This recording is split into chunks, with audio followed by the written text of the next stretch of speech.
새벽빛 묵상, 누가복음 20장 41절에서 21장 4절. 이번에는 예수님께서 다시 사두개인들에게 질문을 던지십니다. 사람들이 왜 그리스도를 다윗의 자손이라 하느냐? 예수님께서 시편 110편을 인용하십니다. 왕들의 대관식에 사용되던 다윗의 시로 알려져 있는데요. 다윗이 말하고 있든지 기록했든지 하나님께서 내 주께라고 기록되어 있는데 이것이 무슨 뜻이냐라고 묻고 있습니다. 다윗의 아들이나 후손을 다윗이 주라고 부를 수 있느냐는 거죠. 사두개인들이 대답하지 못합니다. 메시아는 다윗의 자손이지만 다윗보다 높은 분이 아니냐. 이 질문에 대해서 부활을 믿지도 않고 이 현세의 삶에 집중하고 있는 그들, 또 하나님의 큰 그림을 보지 못하는 그들에게는 도무지 이해가 되지 않는 말씀인 겁니다. 사도행전 2장에서 성령이 임하고 베드로가 설교할 때도 다윗은 하늘에 올라가지 못했는데 주께서 내 주에게 말씀하시기를 내가 내 원수로 내 발등상이 되게 하기까지 너는 내 우편에 앉아 있으라 하셨도다 라고 하면서 예수님께서 다윗의 자손일 뿐만 아니라 이스라엘이 기다려온 메시아이심을 증거합니다. 그러나 부활을 믿지 않는 사두개인들의 입장에서 보자면 다윗이 자신의 아들이나 후손을 주님이라고 부르고 있는 모양새가 됩니다. 그러니까 그들이 대답을 하지 못하는 것입니다. 어떻게 메시아가 다윗의 후손이면서 동시에 하나님 우편에 앉는 주님이 될 수 있는지 알 길이 없습니다. 그러나 인간의 시간과 역사, 그 한계를 뛰어넘어서 일하시는 우리 하나님은요. 예수님이 다윗의 자손이시면서 동시에 하나님의 우편에 앉으셔서 부활하셔서 그 자리에 가실 우리 주님이라고 선언하고 계십니다. 또 아주 오래전부터 그렇게 예언하고 계셨습니다. 유대인들은 깨달아야 했습니다. 예수님의 말씀을 듣고 가르침을 받고 깨달아야 했습니다. 깨달을 수 있었습니다.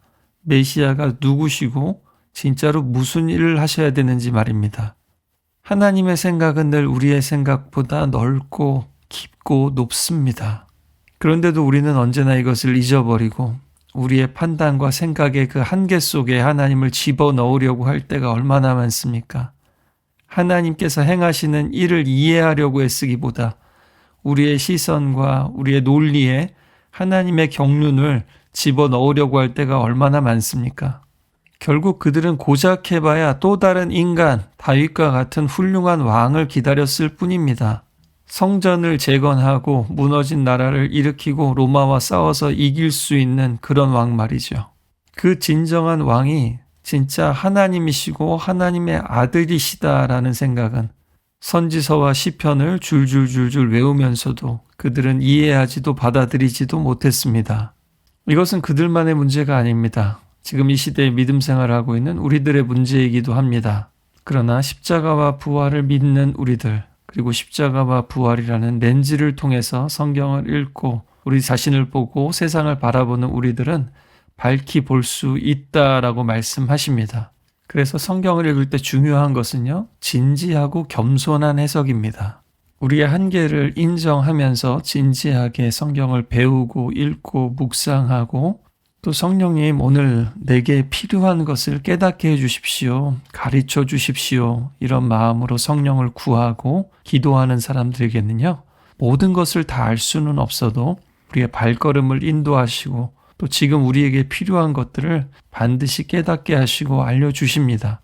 오늘 이 말씀도 참 놀랍습니다. 그저 단순히 신학적 논쟁이 아닙니다. 물론 사두개인들을 침묵시키는 예수님의 놀라운 지혜의 말씀이기도 하지만 이것은 곧 우리 예수님에게 그리고 이 말씀을 듣고 있는 그들에게 일어날 일이었습니다. 우리 예수님은 곧 원수들에 의해 넘겨지시고 십자가의 죽임을 당하실 것입니다. 그리고 무덤에 계실 겁니다.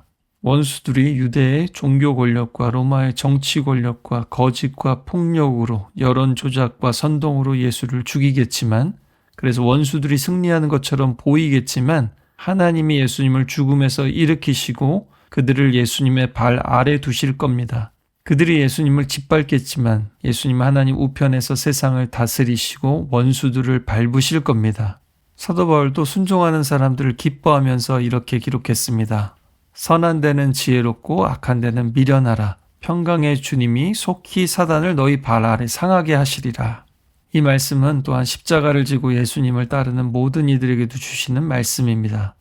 우리도 하나님께서 처리해 주실 때까지 그것이 원수들이 되었든 사탄이 되었든 그때까지 앉아 있어야 합니다. 죽어 있어야 합니다. 그것은 가만히 있는 자리 같지만 진정한 하나님 나라의 통치의 자리입니다. 그때까지 비록 더딜지라도 또 원수들은 계속해서 속이고 죽일지라도 결국 그들은 속히 배임을 당할 것입니다. 하나님께서 처리하실 것입니다. 그때처럼 지금도 이 세상에는 악인들이 판을 칩니다. 이 말씀이 선포되는 순간에도 예수님께서 그들의 특징을 꼬집고 계십니다. 그들은 긴 옷을 입고 다니면서 자신을 차별화하고 시장에서 사람들 많은 곳에서 문안받는 것과 식사 자리에서 뿐만 아니라 예배하고 성경을 배우는 회당에서조차 명예와 높은 자리를 원합니다. 지금은 그래도 세상이 많이 변해서 국회의원들이 갑질을 하거나 과잉 의전을 하게 되면 비난을 받습니다. 또 법인 차량의 번호판을 다른 색깔로 눈에 띄도록 했더니 법인에서 외제차나 스포츠차 구입이 줄기도 했습니다. 그렇지만 그들은 여전히 또 다른 꼼수를 쓰면서 그들의 기득권을 누리려고 합니다. 우리는 어떤 기준을 가지고 있을까요?